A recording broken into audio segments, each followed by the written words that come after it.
Random thought. When you feel slighted, is there anything the other person can say to make you feel better? Not immediately. Well, damn. Welcome to the show. I'm Yonni Terryl. And I'm just Terryl. You ever been out somewhere and overheard two people having crazy conversations? Yeah, well, we are those people. We've been having these conversations since college. Yep, it's the Regular Guys Random Thoughts podcast. Random Thoughts episode 19. Be sure to like, subscribe, rate, leave a review. Look, a lot of people are feeling slighted right now, man. H-Town is mad. Mad. Because Beyonce finally gave the Destiny's Child reunion everybody's been waiting on. Okay, well, maybe not everybody, but most people have been waiting on. The entire Beehive is waiting on. But it didn't happen in H-Town where everybody thought it was going to be on this tour. Mm-hmm. It was this past weekend in Vegas, the last stop of the tour. And H-Town feels disrespected. Okay. I mean, Oh, damn. You're cold. You know I'm not an H-Town fan, so there's that. I don't like Houston. That doesn't mean anything. Just because Beyonce's from there, Destiny's Child started there, doesn't mean that they owe you anything. Like if I'm Beyonce, I'm already good in Houston. Why do I have to go that far above and beyond in Houston when I can do that for areas that I might get a broader reach? She's solid in Houston. Doesn't have to worry about it. Okay. Here's the thing you have to take into consideration, right? A lot of people travel to Houston because they're like, Beyonce in Houston. Here's the tour dates. I'm going to Houston because I know hometown, this is going to be a special show. Well, I'm going to go to Houston for this show. And a lot of people came into Houston. There were alerts and warnings for the airport travel and parking and traffic and all that because that weekend, because Beyonce was in town. I want you to understand how crazy it was. All right. I understand how crazy it was. So a lot of people coming to town. Why? Because they expected some surprise guests. They expected Jay-Z to come out. They expected Kelly Rowland. They expected Michelle. They maybe expected LaToya. Let's go get the original Destiny. And none of that. We got her leaning to the side. Yeah. Not on her own by a pure mishap on the first night. I think you're over speculating because although you can't make the assumption that all these people that traveled to Houston came there expecting this reunion No. to happen. But I'm just saying you can't. You don't know where to find the Beehive. And if you listen to the Beehive, they'll tell you. Okay. No, I don't know where to find the Beehive, and I'm good with that. But the thing is, Houston has so much to offer as a city in general. Even though it's a city I don't like, but there's a lot that it has to offer there. And so people can travel to Houston, and while we're there, we're going to see a Beyonce concert. We're going to go to Sharpstown Mall. What is wrong with you? Nobody's going Greens Point, Guns Point, whatever they call it. Oh my God, what is wrong with you? Look, here's where the slight comes in. Again, for all the people who came in town, and I know some Beehive members who were coming in town just for that. She goes to Atlanta, does 4 shows in Atlanta, and even has Jay-Z perform in Atlanta. Uh-huh. Why not in Houston? It's not like he wasn't here. He was right there, backstage, on the side of the stage, looking out. Hey, honey, he's there. Maybe he had a scratchy throat and couldn't rap. You know he did. Look.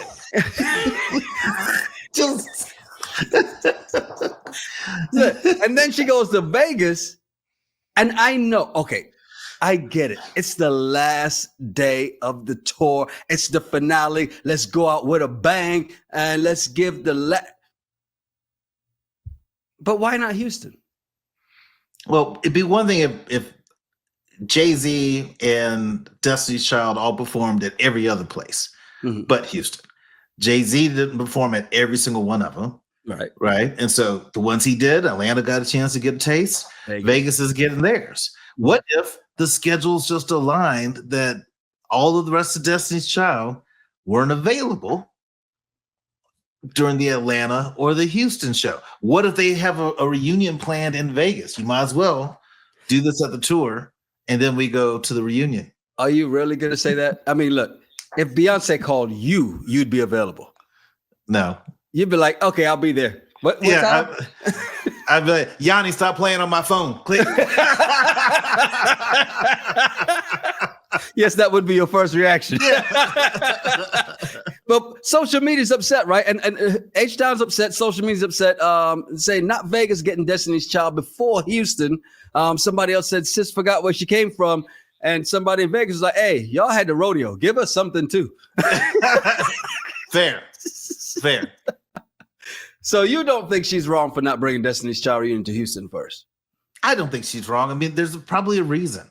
I feel like Beyonce does a lot of things strategically and for a reason. And I feel like this is one of those. Like, there's a reason this happened in Vegas and not in Houston. But I don't think there was ill will, malicious intent, or she didn't care about H-Town. Oh, if you're saying there's a reason, is it possibly because if she did it any time earlier, people would have said or expected it on other tour stops? Is that what you're thinking? Could be, yeah. I mean, that's what anybody would expect. Apparently, they expected Jay-Z because he's been on stage quite a few times on this tour. Right. Except so everybody. I'm just saying. Well, they all hate Houston. No, only you. Only you. You're the only person I know that's saying that. Beyonce doesn't live there anymore. She got out. You had her money, you would too. Okay. Are Houston fans feeling entitled, or is this real hometown hurt? Just because, I mean, Houston rides for Beyonce. Houston's dealt with a whole lot from almost from hurricanes to violence in the streets sometimes to having, crappy football teams. They can handle a lot. They'll get over this. This is just noise. Probably by Friday, no one's gonna be talking about it. That's what you think. You don't know the Beehive, huh? They'll get over it. They'll have to.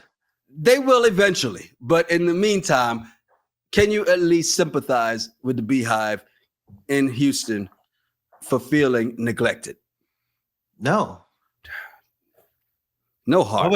Why would I feel that if I already said I don't think Beyonce did anything wrong? I'm just hoping maybe you had a change of heart throughout this conversation. Nope. Yeah, I figured.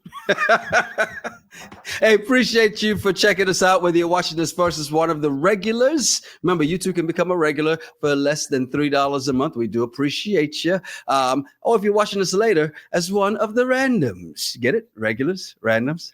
We appreciate you. Do us a favor. Hit that like button. If you're not subscribed, please subscribe. Hit the bell for notifications. And tell a friend to tell a friend. Come join the combo. This news came out, and it was really surprising, because we saw a couple notes coming out that, Coach Prime is medical issues or something, right? Yeah. That was recent. And it was pretty vague, but you're just like, okay, well, maybe he's just not feeling well, right? Yeah. And then you get the news on Monday that it was a lot more serious than we even thought. Yeah.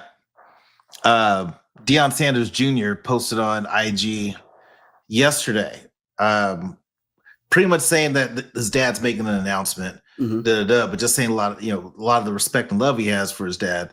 Hearing the announcement today, I was pretty floored. So the announcement is that he had bladder cancer, and so he got his bladder removed. Right. And he was still good, Deion, in the same spirits with a little bit of sarcasm because he said, I depend on Depends, pretty much letting people know that he has to wear a diaper now. But how awesome is that for him to be that vulnerable? This is Deion. This is prime time. Yeah. Since college, he's been this bigger than life thing. Now you're like, oh, wow, he's human just like everybody else. So I'm glad that he did this. All pro in two sports, only man to play two football and baseball on the same day. And you're right, because you look back to 21 when he had 2 toes amputated. Yep. And think about that.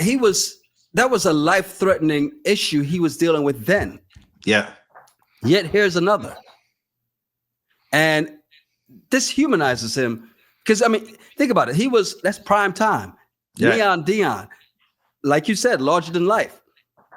How real does this make it for you as somebody who can't run a 10-2-40? Well, makes it very real. I can't do a 12-1-40. Not hurt my feelings. No, that's a good point. It's interesting because I think he brings up a whole lot of conversation, and especially now, because you think about the things that people overlook, and we've overlooked, especially as Black men.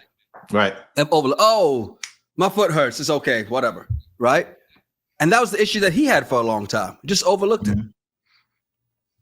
Is this going to propel more Black men to start going to see the doctor?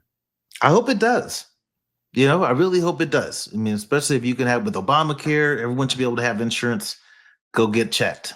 You could be fine. It's better just to hear you're fine, but it's worse than if they tell you, hey, if we'd have caught this 6 months earlier, you might have been able to make it. This is why you and I are on such a wavelength, right? Because I had one of my coworkers who got hurt in the wrestling ring, right? Yeah. And it's like, oh, my side hurts. I'm like, go to the doctor. Hey, that's what my wife said. I told her, let's go to the house. I'll lay down. I'll be fine. I'll just take some aspirin. I'm like, hey, I get it, y'all at the house now. Get up tomorrow. Go to the doctor, right? We'll see. No. Go to the doctor, because the last thing you'll want is to get to the doctor next week and he goes, if you had just come here last week, 1 week earlier. Yeah. And guess what? When he went a week later, the doctor was like, hey, good thing you came now, because, so it's those things, getting people to realize that for the smallest things. So this is part of what, like, my wife is a big proponent of doing that. Like, my foot hurts. I'm just like, it's fine. She's like, no, go see the doctor. I'm like, for what? It's not like it's pressing. It just feels a little uneasy. Come to find out, the bigger issue than I thought. Yeah. Well, there's perks to it. I mean, there's a lot of benefits to going just for peace of mind and to be able to catch things. But also, like, if we grew up, you didn't go to the doctor. Like, you had to really been sick, right? So you had a cabinet full of medications, and something in here is going to take care of it. And after 2 or 3 days, it gets worse. then you go to the doctor. But I think even now, if you're not feeling something, kind of feeling off, just don't assume, I just need to lay down, or I'm just dehydrated. Like, no, go get checked, because you never know. Especially if you have insurance, because I know it's expensive out there, but it's more expensive if you keep waiting. But is this? I know it's helping a lot of people, but and I hate to be devil's advocate on this. Is he sharing too much of personal in this? No, I don't think he is, because it's something that people should talk about. Like, I never heard of bladder cancer. Neither had until today's announcement. I was like, what? Right. That can happen. So I don't think it's too personal. It doesn't depend on where the cancer was. If it was lung cancer, would we be asking that same question? Right. Are you sharing too much? No, cancer's cancer. Right. It all sucks. One's not better than the other. They're all terrible. And there are too many people that we're seeing, passing away way too soon, right? From health reasons, and that's because when we were in our 20s, we were invincible, right? Right. Didn't need insurance. Why? Because as long as it's not broken, I'm good, right? But then now, as we get older, we got to realize that no, you need to go at least once a year, right? If something don't feel right, you go get that checked anyway. I'm really happy he did this, man. He might actually be saving more lives than just his own with this announcement today. Really happy to hear that, and the fact that he's sharing that. And people, like you said, never heard about bladder cancer before, right? Right. We talked about the fact that people are passing away, and this is not health related, but really sad time last week finding out about the passing of Malcolm Jamal Warner, and just the impact of that. I mean, it's he was a part of a lot of people's upbringing in our age group upbringing. Yeah, he was. I mean, he was part of our childhood, and to hear him go, and he's so young. Yeah, was he 54? Yeah, so just 4 years older than us, mm-hmm. And it's just, oh my goodness, right? And then the way it happened, that's also super tragic. Yeah, but he was. That show was something that we all grew up on and watch. I don't support it now, mm-hmm. but I think that he played a role in so many people's lives. Yeah. I tell you, when I first went to UTSA, it was because of Theo, because Theo was dating Justine and he was going to college and they were studying together and all that. He just seemed focused. I said, Terrell, that's what you need. Mm-hmm. Go to college, find you a good girl that just wants to study together and y'all can grow. And then I met you and then everything else. No, then you went to college and you were like, every time the woman's like, I'm going to study. Okay, well, let me go see what so-and-so down the hall is doing. I'm going to 913. I'll be back.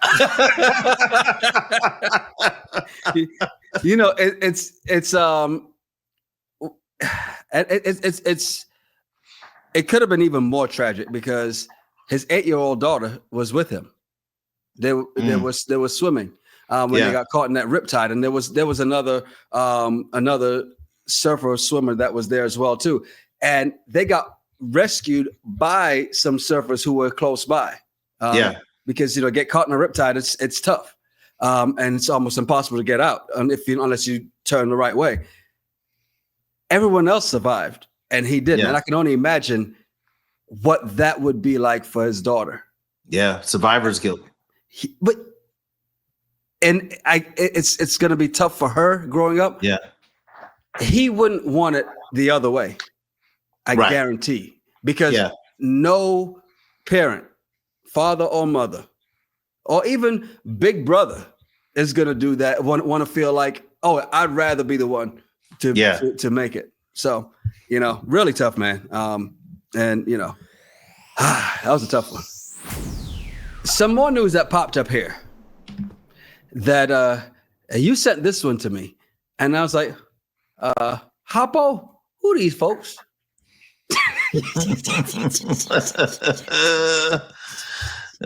You don't remember them? That's Chris. I think I remember the smile. Chris and goodness, I believe it's Stacy.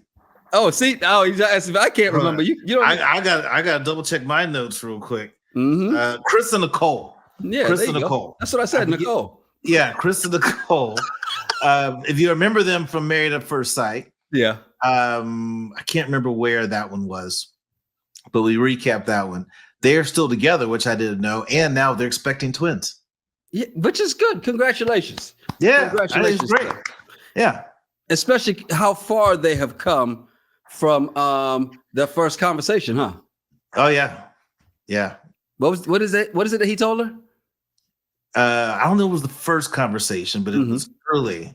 And I think on the honeymoon, she's a little bit bigger than what he's used to. And she was like, "Well, you're not." Well, she should have been. But, well, she did. She did say that. But I mean, they have a really good love story. Yes. And from watching that season, they have some really good chemistry. So I was excited when I saw it pop up on my feed. I was like, "Oh, they're still together." Yeah. And they're having a baby. No, two. Twins. So see, it does work. Married at First Sight can work. Are you ready to go do your stint on the show? No, sir. No. To have you and someone else make fun of me for a whole season? Yes. No. Yes. Everyone watching this right now would sign up for that right now to watch that show. It'll be the most watched season. No. It wouldn't. It'd be a mess. It would be. But we'd be right there along with you. Hey, don't forget, we are back on Monday with King's Court episode 4. And Love is Blind UK is returning in what would that be, a week now? So we'll be looking forward. I think they're dropping 4 episodes on the first go around. So we'll be getting ready to do that. So be prepared because that's going to come at you fast. When it drops, make sure you start watching it that day because we'll be coming quickly behind that. All right. Then we've also got we'll go ahead and drop another random thoughts next week. Tuesday for the regulars, and Wednesday for the randoms. Yeah. Do us a favor, hit that like button. If you're not subscribed, please subscribe. Hit the bell for notifications. I am Yonni Rude. And I'm Just Terryl. Make sure you follow us at Yonni Rude, at Just Terryl, and at the RGRT Pod. Yeah, send us some of your random thoughts on some of the bullshit fine internet. We'll talk about it on the show. It's the Regular Guys Random Thoughts Podcast. Cheers. Cheers.